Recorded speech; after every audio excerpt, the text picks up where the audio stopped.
old na yung ating mga pasisiw na unang batch. At itong sumunod is 1 month and 12 days na, oras na para purgahin natin sila. At kung gusto nyong malaman ang paraan ko sa pagpurga, samahan nyo ako hanggang dulo. Tara! So please watch and subscribe Remy Vlogs dahil marami siyang gagawin na content para sa ating lahat. Subscribe kayo sa Remel Vlog.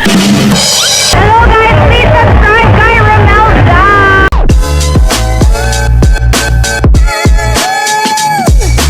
So eto, kinuha muna natin yung paglalagyan natin ng patuka kasi yung paraan natin sa pagpurga sa kanila ngayon, mga nogs, is inahalo ko yung bastonero sa patuka. So andito, bali nalinis na natin, ayan.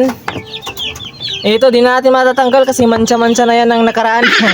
So bali ang gagawin natin ngayon, mga nogs, ang paraan ko na susubukan ngayon is, kung dati nagpupurga ako sa tubig, hinalo yung bastonero, ayan yung ating bastonero sa tubig. Ngayon susubukan kong ihalo naman sa patoka kasi ilang bisis ko na nakita yung ganitong paraan, madaming ayan gumagawa nito, kaya subukan natin explore din tayo, no? Baka naman effective, alright? Konti lang yung bibigay natin ngayon kasi snack lang naman nila, tanghali naman ngayon at mamayang hapon isa pa ulit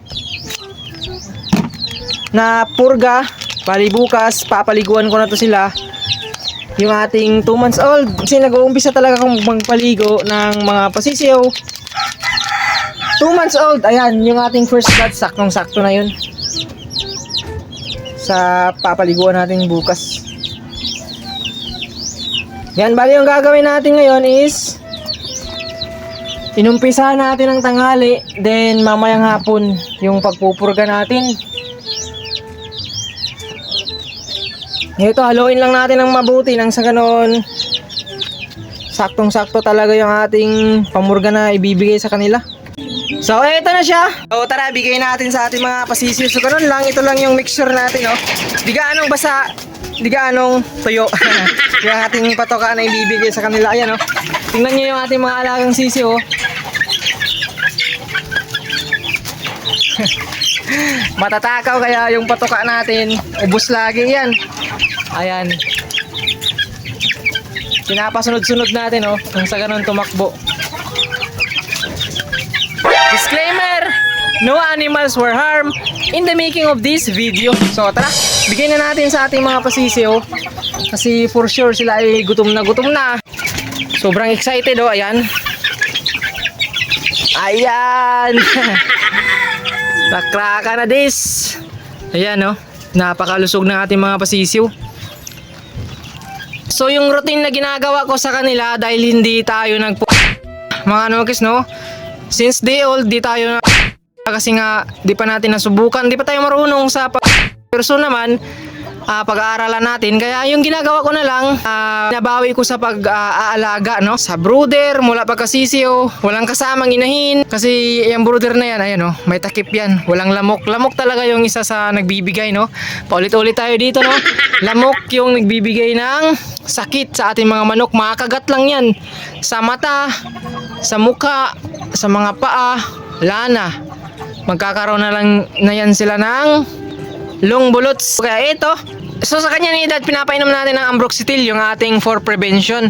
At yung ating bago na mga pasisyo na andi dito, pagkatungtong naman ito ng 7 days old, ayan, matik na yan, papainumin natin ng for prevention Ambroxetil. Ayan, antibacterial kahit ano yung hiyang or kahit ano yung gamit nyo. Di naman tayo nagpro-promote ng product dito.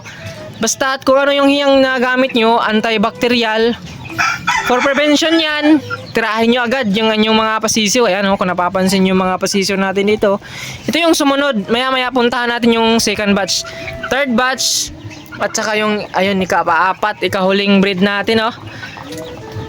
So ang bilis na ubos, oh. Ayan, oh. Ubos agad. So tara, lipat muna tayo sa ating first batch na for sure gutom na din yan, oh. Bali, 2 bisis tayo magpupurga ngayong tanghali, ayan, oh. Saka mamayang hapon. Ito yung ating unang batch. Exact 2 months old na talaga sila, June 4. Ayan, oh. So ito yung hindi talaga dumaan sa sakit. Never pa tayo ditong na sumakit ang ulo, no? Walang long bulots, mapa Coryza man, ayan, walang wala. Kitang kita naman, madami sa mga vlog natin, no, na pinapakita naman natin yung mga manok natin. Wala tayong napansin, ano? Mga nokis, sa pag-aalaga talaga yan kahit hindi tayo nagbabakuna, maalagaan lang natin ng mabuti. Ayan, yung ating mga pasisiw, no? Mapakain natin ng umaga, tanghali, hapon, at makiping natin sila. Kung wala kang brooder na kagaya sa atin, lagay mo sa karton. At yung karton naman para hindi mapasok ng mga predator, daga. Siyempre, lagay mo sa maayos na lagayan. Huwag sa lapag, alright? Yan, so ganun lang kadali yung pagpupurga natin sa mga pasisiw natin, no? So dati yung paraan natin hinahalo sa tubig, matagal maubos mga nokis kasi may ibang mga pasisiw na hindi na gaanong nainom ng tubig once na sila ay busog na. Pero kapag itong paraan natin ngayon, hinahalo natin yung pamurga sa kanilang patoka, ubos agad. So matik yun na absorb agad sa kanilang katawan yung pamurga na binigay natin, no? So napakadali mga nokis na paraan. So saktong-sakto nakita natin to kaya in-apply natin. Di pa naman natin nakita yung resulta, ginawa lang natin ngayon. Pero sa tingin ko goods na goods kasi nga naubos kasi agad eh. Ayun, no? Ubos agad yung patoka na binigay natin at nakasama na dun yung pamurga, bastonero kasi hinalo natin, di ba? So napakaganda na paraan na which is ginaya ko lang din naman. So mga nokis, ang pagbablog natin dito sa ating manukan is hindi ko obligado pinapagaya sa inyo yung ginagawa ko dito sa ating backyard. So kung sa tingin nyo is gusto nyong gayahin, pwede naman, no? Alright? Di naman tayo perfecto sa pag-alaga ng manok. Akin lang dito, maibahagi ko sa inyo yung mga nakikita ko na ginagawa ko, ina-apply ko. So kung napapanood nyo ako, ma-apply nyo din, maaaring ma-apply nyo din, no? Sa pag-aalaga ng manok. So napakaganda yun, no? Tagang ubos talaga. At ang kagandaan pa dito, yung patukaan na nilagyan natin kanina, pwede nating lagyan ng tubig. Kasi meron niyang mga natitirang mga pamurga, no? Yung bastonero, ito. Tingnan natin mga nokis. Kapag binuhusan natin ng tubig tapos nagkulay blue, ayan, check. Maiinom nila yan yung ating bastonero pa din, no? Ito, oh. Ayan, matik. Kulay blue nga. So, ayan, maiinom nila yan. Ayan, oh. Iinom naman yung ating mga alagang sisiw. Grabe, bilis laki ng ating mga inalagaan na rin. Talagang kayo na lang yung humusga mga nokis kung goods ba yung kanilang kalagayan, di ba? Di naman sa pagmamayabang pero goods na goods talaga. Napansin natin, oh. Ayan, oh. Yung ating mga pasisiw. Dalawang gray, isang straight comb, isang picom, pumpkin, may pula. Ayan, anak sa Raptoronid ni Idol Paul Picho, Half and Sons. May kanaway pa tayo dito, isang pares, ayan, oh. Tsaka dalawang gray na babae. So yung isa naman, yung isang batch, unang batch, lalagyan din natin ng patubig nang sa ganun yung patuka or yung pamurga na binigay natin kanina, mainom pa nila, no? Ayan, no? Kulay blue yan, sure. Yan. Ito talaga yung napakabilis lumaki, oh. Yung ating mga first batch. Basta hindi dumaan sa pagkasakit yung mga sisiw talagang masasabi natin na ang bilis lumaki, ano? Diba? Ganon lang kasimple.